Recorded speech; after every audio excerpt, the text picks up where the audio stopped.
Mike, it's not nearly as bad as I thought it was going to be. Don't worry, man, you're going to be great. Right on. It's my pleasure tonight to introduce Mike DeLuca as this year's Care and Cure honoree. I know Mike's personal qualities will make him a great standard bearer for the organization, and as Gump was just saying, there's something always incredibly compassionate and always incredibly open-hearted about him, and I think that's something that this cause clearly brings out in everybody, and Mike's got it already in tenfold. As many of you know in this room, Mike's had a very successful and distinguished career as both an executive and a producer. In thinking about how to describe Mike to those who don't know him, I kept coming back to when I knew him as a competitor and not personally. For many years, Mike was president of New Line Pictures Cinema, while I was president of Warner Brothers. As an opposing studio executive, I watched, admired, and sometimes envied the kinds of movies Mike made. It was sometimes hard to admit then, but I am pleased to admit now that they were often bold, they were wildly funny, and they were critically acclaimed. He gave us Boogie Nights and Magnolia. He made hugely funny and successful movies like Austin Powers and Rush Hour. There was panache in the kind of films that he selected, and his clear love of cinema always shone through. And that's something that is a rare commodity in our business, and it's something that I really appreciate about you, Mike. Really, it's amazing. You know, and it's not easy in a corporate environment to champion things that aren't vanilla, safe, familiar. He consistently tested those boundaries, being the bearer of corporate decision-making, which mostly involves saying no, often challenges relationships.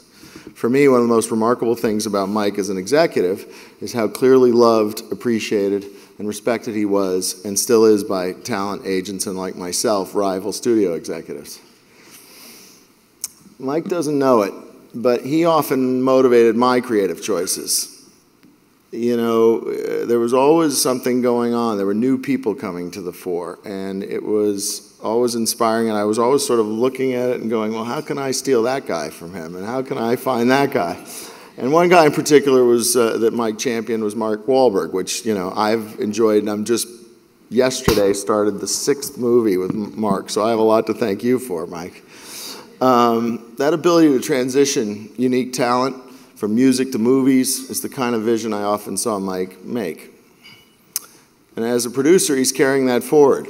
Mike has continued to make bold and creatively dynamic movies like Moneyball and The Social Network, which I think, you know, in this environment is really incredible. These are really difficult movies to get made in today's Hollywood environment.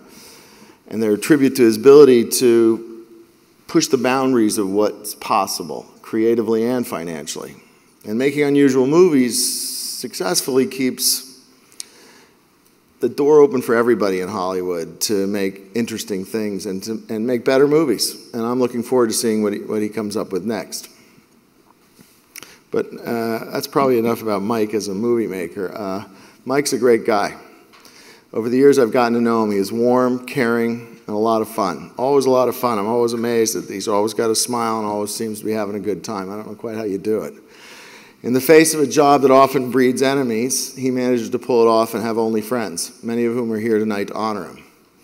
Let me tell you a story. Well, maybe I shouldn't tell that story. Oh, I know. No, I shouldn't tell that story. Anyhow, no, not that story. All right, let's just say Mike's lived a colorful life. He's a ton of fun, he's great to hang out with, and I'm happy to be considered one of his friends. I love that Mike has joined this effort to end epilepsy. It was one of the most incredible things that's happened to me to become part of this, and I know that he's going to bring a ton of heart and attention, and it's going to be a great thing. And his support of the Epilepsy Foundation will bring everybody closer to a bigger world. It's really quite amazing. Please join me in welcoming my friend and this year's honoree, Mike DeLuca.